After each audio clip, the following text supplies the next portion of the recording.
Hello dear students, welcome back to our channel study मिनटों में। आज की वीडियो में हम स्टैंडर्ड फोर्थ का एनवायरमेंटल स्टडी जिसको हम ईवीएस भी कहते हैं, उसका पहला chapter the life cycle of animals ये पढ़ने जा रहे हैं। स्टूडेंट्स, यहाँ पर आपको कुछ पिक्चर्स दिखाई हैं। यहाँ पर देखिए, ये पिक्चर्स आपको दिखाई दे रही हैं। इसके बारे में कुछ क्वेश्चंस यहाँ पर पूछे हैं और वो क्या पूछ रहा है, कैन यू टेल, क्या तुम बता सकते हो।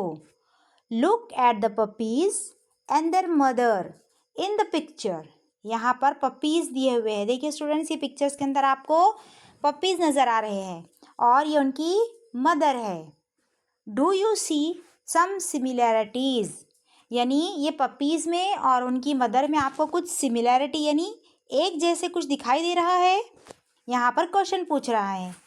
तो स्टूडेंट्स, जैसा पपी होता है वैसी ही उसकी मदर होती है, यानी दोनों सिमिलर दिखते हैं, सिर्फ उनका साइज़ अलग होता है। पपीज़ छोटे होते हैं और उनकी मदर बड़ी होती है, लेकिन उनकी जो फिगर है और उनका जो शेप है वो सेम होता है। यहाँ पर सेकंड वाला है, look at the butterfly and the caterpillars. देखिए यहाँ पर ये पिक्चर के अंदर एक बटरफ्लाई है और ये उसका यंग वन यानी कि कैटरपिलर है। That has come out of the egg. ये कैटरपिलर जो है एग में से निकला है। Do you see any similarities. इन दोनों पिक्चर्स को देखकर हमें कोई सिमिलैरिटी नज़र आ रही है? नहीं। कैटरपिलर बहुत डिफरेंट होता है और बटरफ्लाई बहुत डिफरेंट होती है, दोनों डिफरेंट होते हैं। चलिए आगे क्या पूछ रहा है वो, कैन यू टेल। अब तुम कोई और वो क्वेश्चन पूछ रहा है हमसे। A hen lays eggs, chicks come out of those eggs. Hen किसे कहते हैं स्टूडेंट्स? हैन यानी मुर्गी। जो मुर्गी होती है वो अंडे जो है वो उसे सहती है, यानी वो अपने उसके मुर्गी के नीचे अगर हम अंडे रखते हैं तो वो उसे घोलती है, सहती है और उन अंडों में से चिक्स निकलते हैं, उसके छोटे छोटे बच्चे निकलते हैं। Chicks come out of those eggs, उन अंडों में से बच्चे निकलते हैं। Do kittens come out of the eggs. यहाँ पर क्या पूछ रहा है, अब ये जो बिल्ली का जो किटन है, कैट होती है, बिल्ली को क्या कहते हैं हम, कैट। और कैट के जो छोटे से यंग वंस होते हैं, जो उसके बच्चे होते हैं, उससे कहते हैं किटन्स। तो यहाँ पर ये क्वेश्चन पूछ रहा है कि मुर्गी जब अंडे सहती है, जब लेज करती है एग्स को, तो क्या निकलते हैं उसमें से, इस तरह से छोटे छोटे उसके चिक्स निकलते हैं। तो क्या जो किटन है वो भी एग्स में से निकलते हैं? तो स्टूडेंट्स, किटन्स जो है तो वो एग में से नहीं निकलते हैं। चलिए इसके बारे में हम और डिटेल में पढ़ते हैं। यहाँ पर हेडिंग दी है, ग्रोथ ऑफ एनिमल्स। एनिमल्स जो है उनकी ग्रोथ किस तरह होती है। A kid and a fully grown goat are not very different to look at. यहाँ पर इस पिक्चर के अंदर एक अडल्ट गोट है, गोट यानी बकरी है, और ये उसका एक बच्चा है।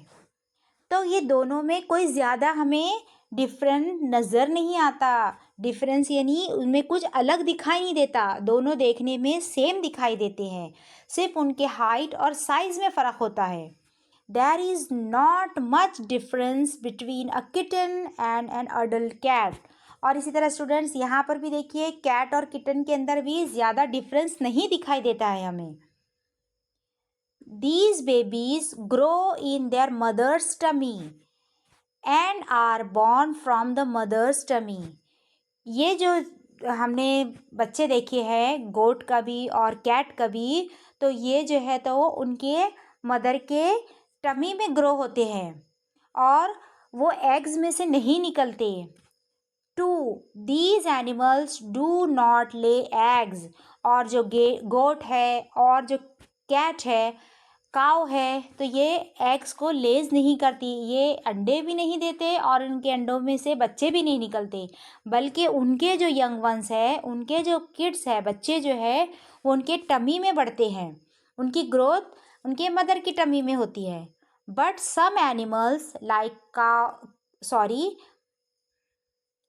But some animals like crows, spiders, lizards lay eggs.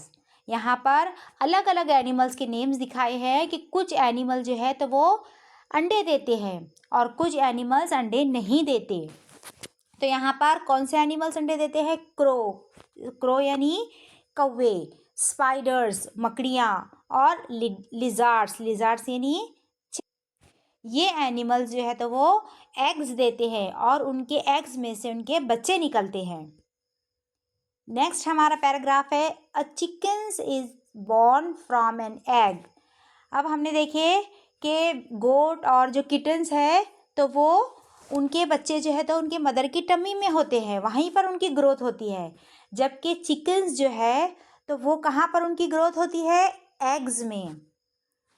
Ends, butterflies, fish, frogs, snakes are all animals that lay eggs. ये जो एनिमल्स है कौन कौन से? एंड्स यानी चूटियाँ, उसके बाद में बटरफ्लाइज यानी तितली, फिश यानी मछलियाँ, फ्रॉग्स यानी मेंढक, स्नेक्स यानी सांप। ये जो एनिमल्स है इनके अंडे होते हैं, एग्स होते हैं और उनके एग्स में से उनके किड्स निकलते हैं, उनके बच्चे होते हैं। But we do not often see their eggs. लेकिन इन सब जो एनिमल्स के हमें एग्स दिखाई नहीं देते। The eggs of some very small animals The eggs of some very small animals are very tiny. जो स्मॉल एनिमल्स होते हैं उनके एग्स बहुत टाइनी होते हैं। टाइनी यानी बहुत छोटे छोटे होते हैं। स्टूडेंट्स हम देखते हैं एंड्स जो है वो बहुत छोटे होते हैं। चूटियाँ, छोटी छोटी चूटियाँ हमें दीवारों पर चढ़ती नज़र आती हैं। तो इनके जो एग्स हैं वो बहुत टाइनी होते हैं, यानी बहुत छोटे होते हैं। ये हमें जल्दी दिखाई नहीं देते। We would hardly notice them, और हमारा ध्यान उस तरफ जाता भी नहीं जल्दी। अगर उनके अंडे कहीं पड़े भी हो तो हमें समझ में नहीं आते कि ये उनके एग्स है और हमारा ध्यान जल्दी उस तरफ नहीं जाता। So we do not come to know that these animals lay eggs, और इसलिए हम ये सोच नहीं पाते कि ये एनिमल्स जो है वो अपने एग्स को जो है तो लेस करते हैं यानी सहते हैं। But we know for sure that a hen lays egg, लेकिन हमें ये पता है कि मुर्गी जो है वो अंडों पर ही बैठती है और उसके अंडों में से ही उसके बच्चे निकलते हैं। Her eggs are big enough to be easily seen. क्यों हमें ये क्यों नज़र आता है, क्यों हमें समझ में आता है? क्योंकि उसके जो एग्स है वो हमें ईजिली दिखाई देते हैं और हमें ये उसका जो प्रोसीजर है वो समझ में आता है कि वो अपने अंडों के ऊपर बैठती है और उसमें से बच्चे निकलते हैं। अब ये जो हमारा फोर्थ का सिलेबस है उसका जो पहला चैप्टर है उसके अंदर हमें एक नया टर्म सीखने को मिलने वाला है। नया टर्म यानी कुछ न्यू वर्ड्स हमें सीखना है। स्टूडेंट्स हम हर साल कुछ ना कुछ नया सीखते हैं क्योंकि हम अभी लर्निंग स्टेज में हैं। तो यहाँ पर न्यू टर्म क्या है हमारा? हैच। यहाँ पर देखिए एक वर्ड है हैच। हैच किसे कहते हैं? When a hen sits on her eggs to warm them. जब मुर्गी अंडों पर बैठती है, किस लिए बैठती है वो? ताकि उसके बैठने से उसके पंखों के नीचे वो अंडे जो है तो वो गर्म हो जाए। वार्म यानी गर्म हो जाए। She is said to be hatching her eggs, और हम उसे इंग्लिश में क्या कहते हैं? हैचिंग यानी सेना। आम जबान में हम क्या कहते हैं? मुर्गी अंडों पर बैठती है और वो उसे घोलती है, सहती है, तभी उसमें से बच्चे निकलते हैं। अ हैन लेज एग्स, मुर्गी जो है तो वो अंडे घोलती है, lays eggs. Warmth is necessary for the chicks to grow inside the egg, और वो जो अंडों के अंदर जो बच्चे होते हैं उनके लिए कंपलसरी है कि वो अंडे जो है तो वो गर्म हो। उनको एक स्पेसिफिक जो है तो हीट रिक्वायर्ड होती है, जो कि मुर्गी अगर उन अंडों पर बैठती है तो वो हीट प्रोवाइड करती है उन अंडों को। So after laying them, the hen sits on the eggs to keep them warm.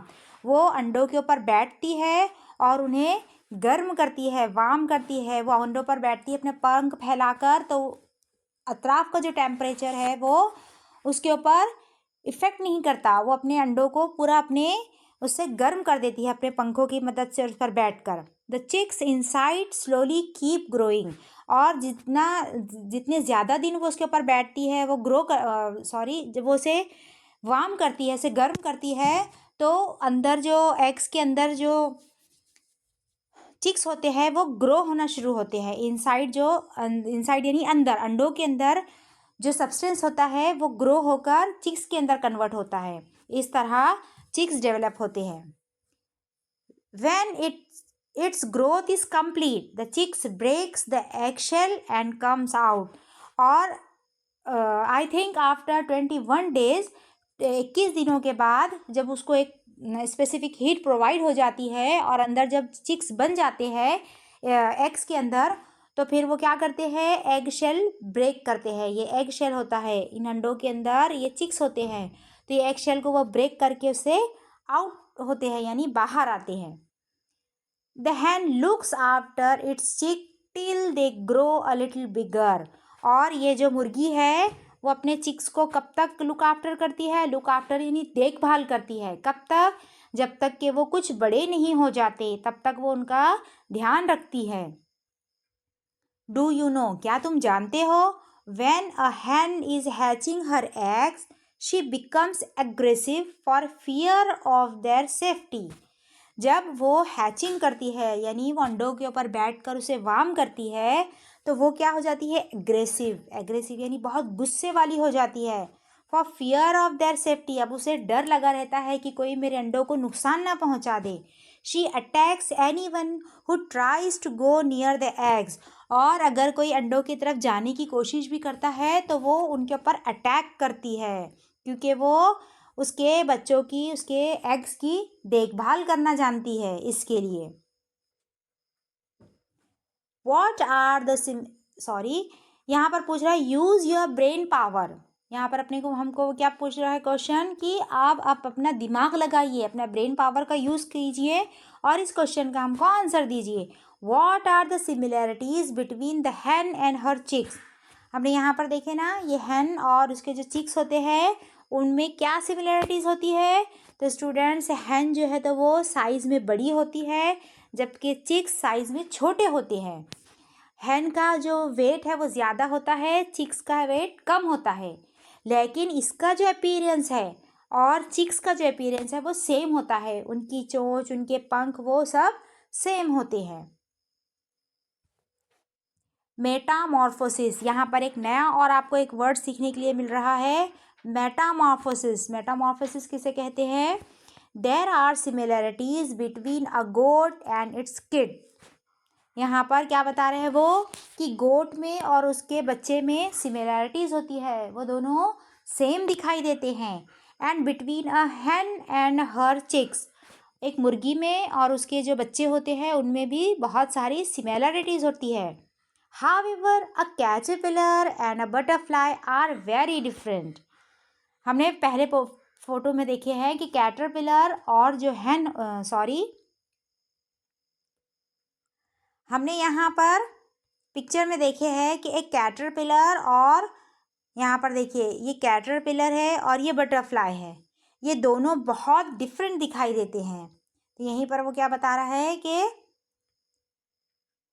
Caterpillar और बटरफ्लाई बहुत डिफरेंट होते हैं, वेरी डिफरेंट, यानी दोनों में बहुत डिफरेंस नज़र आता है। In some animals the young one grows into an adult animal that looks very different from the young one. यहाँ पर क्या बता रहे हैं ये, कि कुछ ऐसे एनिमल्स हैं जिनके यंग वंस ग्रो होने के बाद, ग्रो होकर क्या बन जाते हैं वो, adult animal that looks very different from the young ones. यानी जब वो यंग वंस होते हैं तो वो अपने अडल्ट से बहुत डिफरेंट दिखाई देते हैं। जब वो अडल्ट होते हैं तो तब अपने अडल्ट के सिमिलैरिटीज़ उनमें आ जाती है, लेकिन यंग वंस जब होते हैं, जब वो बहुत डिफरेंट दिखाई देते हैं। This change of form is called Metamorphosis. ये जो चेंज होता है उसे कहते हैं मेटामॉर्फोसिस, यानी यंग वंस और अडल्ट दोनों बहुत डिफरेंट होते हैं। अब बढ़ते हैं हमारे नेक्स्ट पैराग्राफ की तरफ, मेटामॉर्फोसिस इन बटरफ्लाई। अब ये डिफरेंस हमें किस में नज़र आता है? बटरफ्लाई में। Butterflies of various shapes and beautiful colours are a part of our environment. जो बटरफ्लाइज है उनके वेरियस शेप्स हैं और उनके वेरियस कलर्स भी है जो बहुत ब्यूटीफुल होते हैं। Are a part of our environment, हमारे एनवायरनमेंट का ये बहुत अच्छा पार्ट है कि हमें अलग अलग कलर के बटरफ्लाइज दिखाई देते हैं। They live their life among plants, और वो कहाँ पर रहते हैं? प्लांट्स पर रहते हैं, क्योंकि तितलियाँ हमेशा फ्लावर्स के ऊपर ही मंडलाती हैं। As butterflies grow they pass through 4 stages. अब बटरफ्लाइज की जो लाइफ साइकिल है उसके 4 स्टेजेस हैं। As butterflies grow, they pass through 4 stages. These are eggs, larva, pupa and adult. यानी बटरफ्लाइज की जो लाइफ साइकिल के जो 4 स्टेजेस है उसमें सबसे पहले नंबर पर है एग। यानी सबसे पहले वो छोटे छोटे एग्स होते हैं, अंडे होते हैं। उसके बाद वो क्या बनते हैं? लार्वा। उसके बाद प्यूपा एंड देन अडल्ट। ये 4 स्टेजेस उसकी ज़िंदगी के लाइफ साइकिल के कंपलसरी हैं। The adult stage is called butterfly. जब वो अडल्ट स्टेज पर आती है जब उसे बटरफ्लाई कहते हैं। The plain tiger butterfly is very common one. यानी हमारे सराउंडिंग में, हमारे एनवायरनमेंट में हमें क्या दिखाई देती है? Plain tiger butterfly. Let's take its example to see how the growth of butterfly takes place. अभी यहाँ पर हमें एक एग्जाम्पल के ज़रिए से बटरफ्लाई के चारों स्टेजेस के बारे में डिटेल में दिया गया है। Female plain tiger butterfly lays an egg on the milkweed रुई लीफ। यहाँ पर देखिए स्टूडेंट्स, ये जो हमें प्लांट नज़र आ रहा है ये प्लांट मिल्क वीड यानी रुई का प्लांट। जब ये हम देखते हैं ना ये प्लांट, तो हमें कैसा नज़र आता है? वो उसके ऊपर ऐसा, जब हम उसको तोड़ते हैं ना तो उसमें से एक वाइट सब्सटेंस निकलता है जैसे कि मिल्क की तरह, तो उसे मिल्क वीड या रुई यानी कपास जिसे हम कहते हैं, हमारे आम ज़बान में कपास का प्लांट है ये। इन 6 to 8 days उसके ऊपर यहाँ पर वो छोटे छोटे यहाँ पर उसके एग्स होते हैं जो हमें ज़्यादा दिखाई नहीं देते, क्योंकि हमने पढ़े ना कि कुछ ऐसे एनिमल्स हैं जिनके एग्स जो है वो बहुत छोटे छोटे होते हैं, टाइनी एग्स होते हैं। 6 to 8 days यानी 6 से 8 दिनों के अंदर the larva emerges from the eggs. अब एग्स का पहला स्टेज एग्स है, अब दूसरा स्टेज क्या है इसका? लार्वा। यानी 6 से 8 दिन के अंदर से इन एग्स में से क्या निकलता है? Larva. The larva of a butterfly is called a caterpillar. अब जो लार्वा होता है उसे क्या कहते हैं हम? कैटरपिलर कहते हैं। When the caterpillar comes out of the eggs it is very hungry. जब वो एग्स में से बाहर निकलता है वो लार्वा, तो वो बहुत हंग्री होता है। हंग्री यानी भूखा, उसे बहुत भूख लगी होती है। It begins to nibble and eat the very leaf on which it emerged from the egg। वो जिस लीफ पर, यहाँ पर देखिए, जिस लीफ पर वो होता है, निकलता है, एमर्ज होता है, तो वो उसे ही खाना शुरू करता है। इट ईट्स वेरी फास्ट, और बहुत तेज़ी से खाता है क्योंकि वो बहुत भूखा होता है। So it growth is very rapid यानी बहुत तेज़, और उसकी जो ग्रोथ है वो बहुत तेज़ी से होने लगती है।